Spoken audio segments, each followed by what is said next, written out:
Good morning. This morning, I have the honor of introducing Brad Keywell, Cranbrook Kingswood graduate of 1987. Like you, Brad has many good memories of Cranbrook, hanging out in the quad, the camaraderie of the tennis and cross-country teams, attending talent shows on weekend evenings in the dormitory, and being introduced to great literature. Catcher in the Rye remains one of his top 5 books. Mrs. Seibert, one of Brad's former teachers, remembers the business that Brad created in his junior year. For a price, he would deliver the New York Times, coffee, and a bagel each morning to a clientele that grew to over 70. Brad went on from Cranbrook to the Ross School of Business at the University of Michigan, where he earned his Bachelor of Business Administration with honors and his Michigan law degree cum laude. The path that Brad followed from there, while not typical, he never did practice law, was perhaps predictable. While at Michigan, Brad was named one of the nation's top 10 collegiate entrepreneurs. Even the collage of quotes that fill Brad's senior page in our 1987 yearbook reflect the thinking of a young man who would never be satisfied with the status quo. One in particular says it all. If you're losing the game, change the rules. And change the rules he has. Brad's name is synonymous with entrepreneurship. Just Google Brad Keywell, and you can spend the rest of the day reading about his accomplishments and initiatives. Brad is the co-founder and managing partner of Lightbank. He is co-founder and director of MediaBank, Echo Global Logistics, and of Groupon. Brad also teaches a course on entrepreneurship and building technology-based business as an adjunct professor at the Booth School of Business at the University of Chicago. Last fall, Brad was named Entrepreneur of the Year by the Ross Business School at U of M. Brad is a philanthropist. He is the founder, chair, and key financial backer of Chicago Ideas Week, an annual event which has become one of the major ideas and innovation conferences in the country. He is the chairman of the Future Founders Foundation, which provides mentors and programs to teach and inspire underserved high school students in entrepreneurship. And Brad and his family have formed the Keywell Family Foundation, supporting charitable events which the family believes can provide a lasting impact on the world. Here today with his family, please join me in giving a warm welcome to Brad Keywell.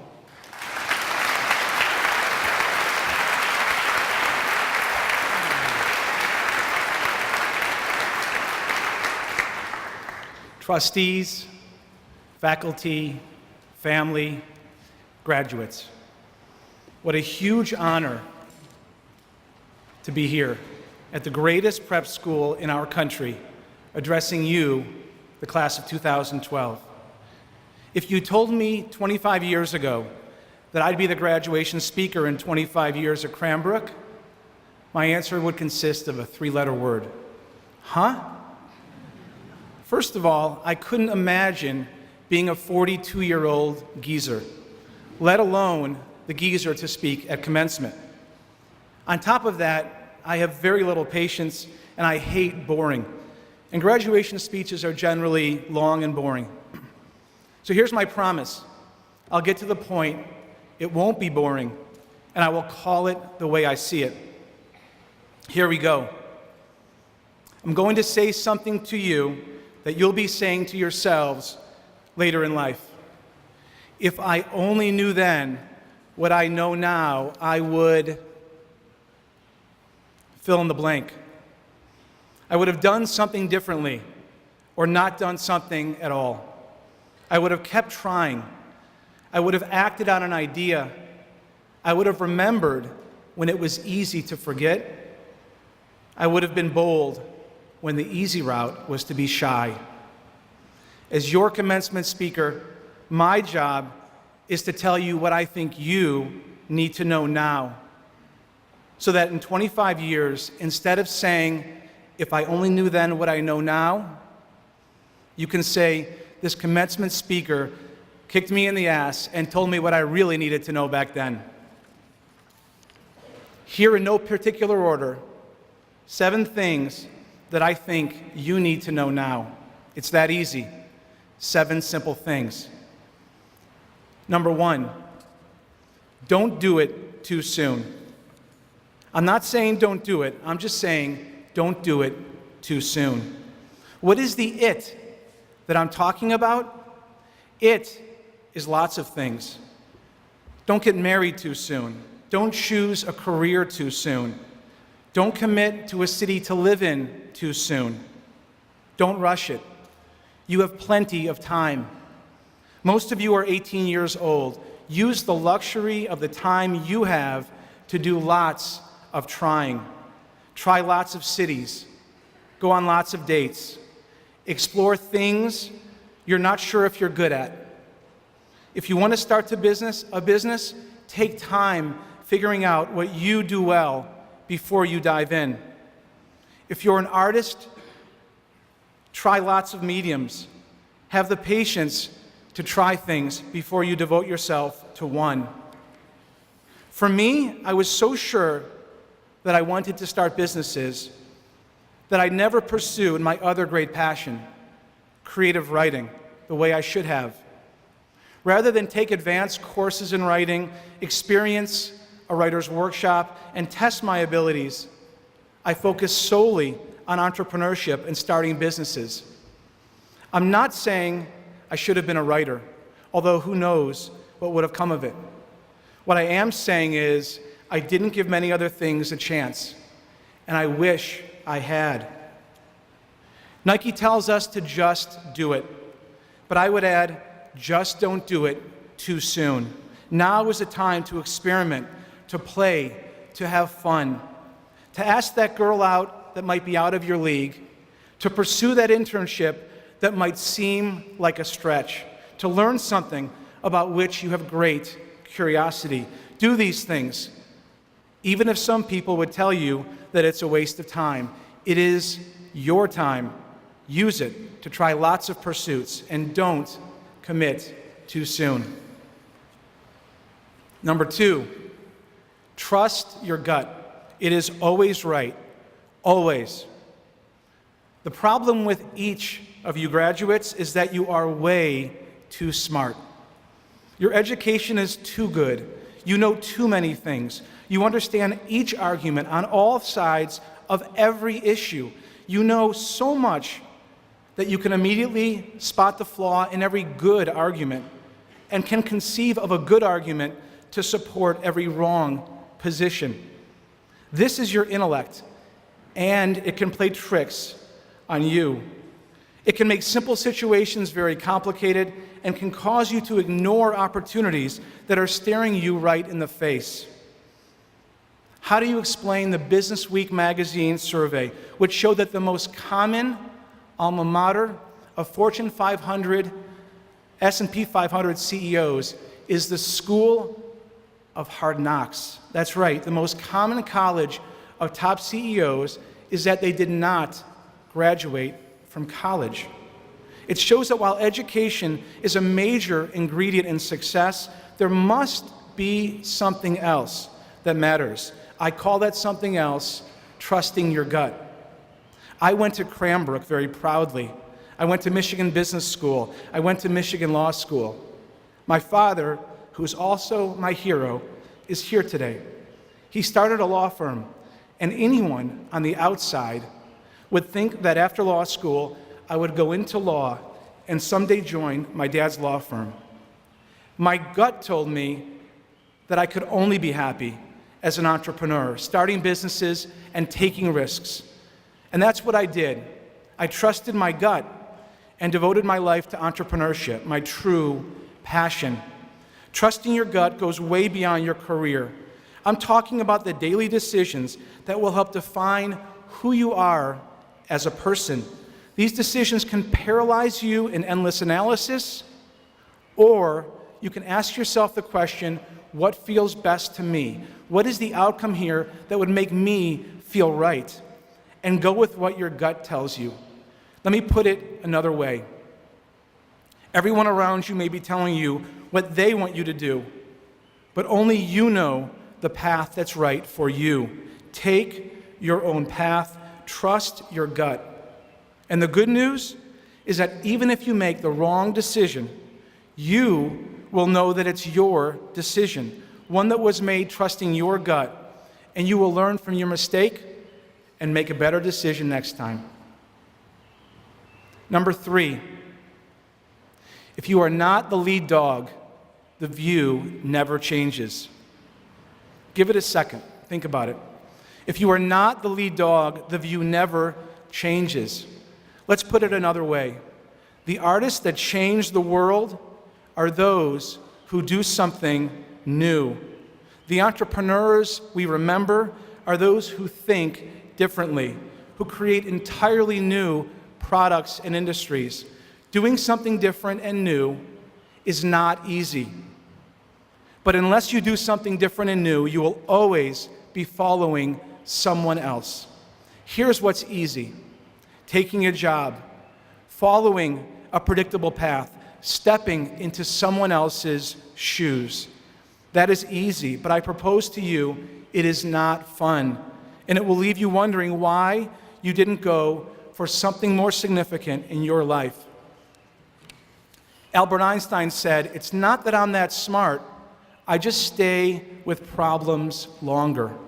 The great poet Rilke put it as only a poet can. He said, "Live the questions and you will find the answers."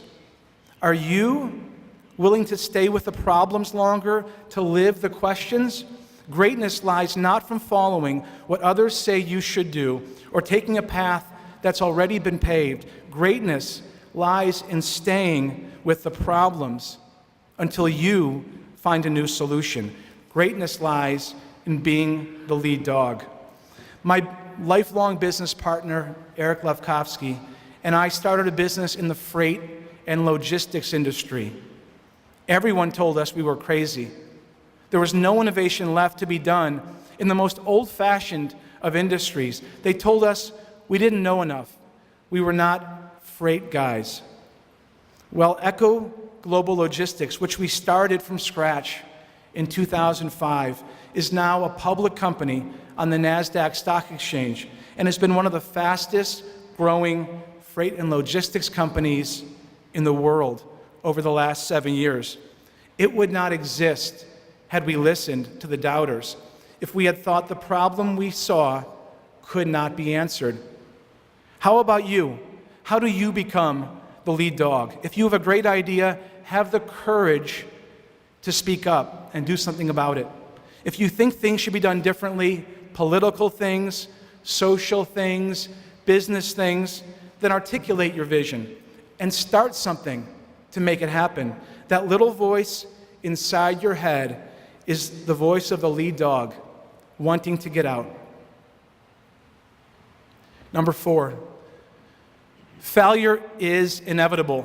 Forget trying to avoid failing. You might as well embrace it. My job as an entrepreneur is to fail. That's right. Entrepreneurs fail a lot. At best, only 1 in thousands of startups end up being major successes. In the late 90s, my partner and I started a company, and in less than a year, we sold it for nearly $250 million. Then a year later, the company that bought us went bankrupt. That is failure. But we kept on going. Fast forward to 4 years ago, when Eric and I started Groupon, along with Andrew Mason, it was not called Groupon.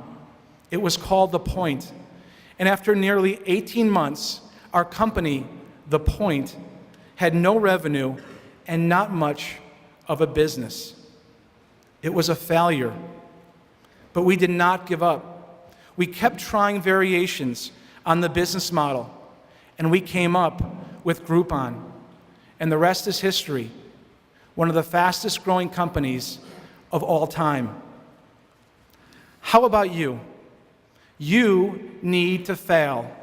You need to learn how to fail, and you need to start now.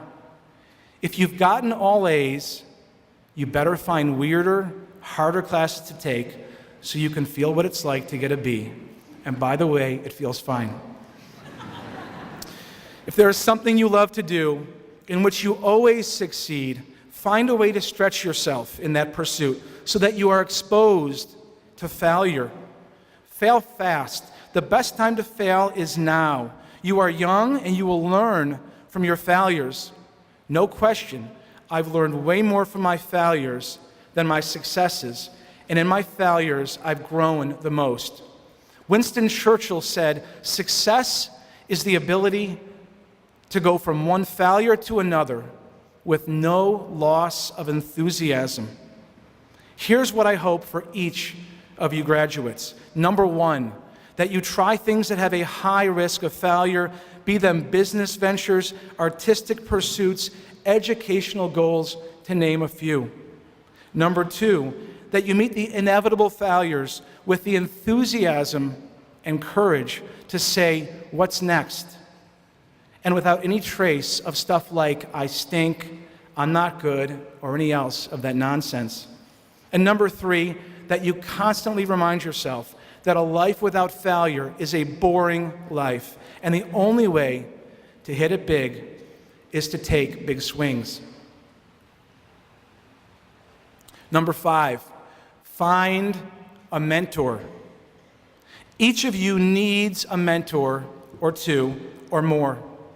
In Native American cultures, there are initiation rituals involved with becoming a man, and the way you make it through is with a mentor, a village elder who teaches you what you need to know to be a man in society. This tradition has unfortunately not been well translated to our modern world. The problem is that there are not mentors out there waiting to find you, to mentor you. No mentor is magically assigned to each of you graduates. You must find them. Most fast-track professionals I meet, even the most focused and driven ones, literally wasted years in their 20s pursuing something that made no sense. How do you avoid this? Find a mentor. At Cranbrook, you've had a favorite teacher, someone you admire in a topic that inspires you. Well, now it's up to you to find someone in the world who is in a field that you aspire to, and make that person your mentor. What? You've never recruited a mentor at Cranbrook? Not a coach, a housemaster, a favorite teacher? That's a fail. For me, I was introduced to Sam Zell when I was a freshman at the University of Michigan. Sam Zell, for those of you who don't know, is one of the most successful entrepreneurs of our time. I made it my business to go to Chicago to meet with Sam, to spend time with him, and to show him my entrepreneurial passion. Sam ended up becoming a mentor, and to this day is a close friend. Who is your mentor? He or she is waiting for your call, waiting for you to reach out to ask for their help, their guidance. That mentor who you must find will be critical as a sounding board as you face important life decisions. He will be critical as a moral compass to help you make the right decision when there is a fork in the road. Start searching for your mentor. It is worth the effort. Number 6, look to your right and look to your left now. These people will matter in your life. I'm not sure this one needs much explanation. The friends you make at Cranbrook will be important to you as you make your way through the world. This is your home base. These people on your right and left are your teammates. You have been through a magical part of life together, and you will forever share this special bond. My hope is that you have made some true friends and that you will someday go to their weddings. You will become an uncle to their kids, and you will be there for each other when it really matters, like right now for me, as 3 of my closest friends from Cranbrook are here to share this special experience with me. Cranbrook has provided all of us a place of camaraderie, of tradition, of brotherhood.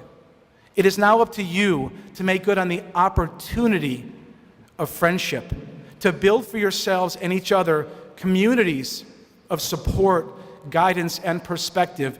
You have been there for each other for the past 4 years. For those closest friends that you have made at Cranbrook, be there for each other through all of life's ups and downs. Number 7, Cranbrookize your life. Cranbrook has surrounded you with beauty, but the world is not always beautiful. You need to deliberately seek out beauty. You can't help it here at Cranbrook. You walk from one class to the next. You look out any window, and there it is. Beauty worthy of coffee table books, worthy of guided tours, celebrated gardens, iconic arches.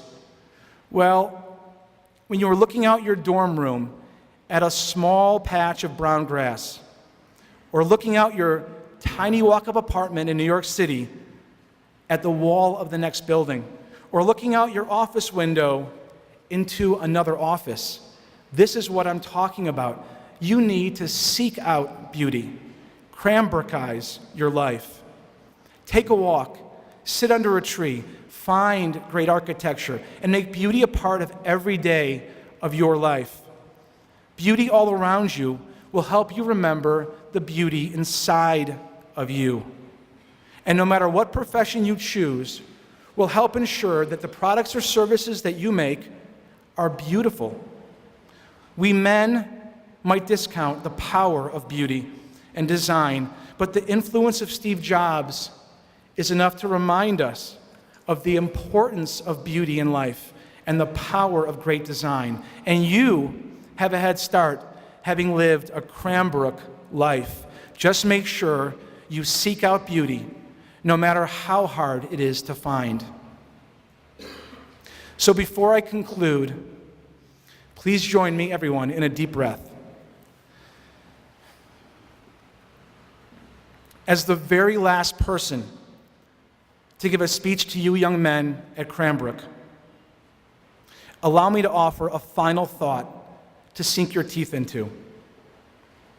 You've spent nearly your entire life being told things, facts, formulas, problems, statistics. This is what school is normally all about. What you may not fully realize is that our school, Cranbrook, is unique in its focus on not just facts and figures, but also on ideas. Facts help you travel the paths that exist. Ideas help you imagine entirely new paths and new maps. Facts are the foundation. Ideas are the amazing structures that define a life. Unfortunately, facts, which have helped you do well on tests and get good grades, are only the appetizers. The entree consists of ideas, and no one spoon feeds those to you. Ideas are what happen when you go beyond what you've been taught and start to figure out what you think. You have learned that 2 + 2 = 4, but it is your ideas that will help you find when 2 + 2 could equal even more. Your values, your instincts, your sense of right and wrong, your vision of what you can do to make this world a better place, these are your ideas, and they will define what you make of this world. Your parents and your teachers have told you all the facts they can, but much, even most of what they've told you will be forgotten. Why? Because they have told you the ingredients. It is up to you to do the cooking. Define yourself not by what you know, but by what you can conceive. Define yourself not by what you do, but by what you imagine. Define yourself by taking your own path, following your own vision, knowing your unbreakable determination, trusting in your sense of what is possible. Facts lay out the dots on the page. Ideas connect the dots. Ideas provide the color. Ideas make art. The art of your life. Define yourself by your ideas.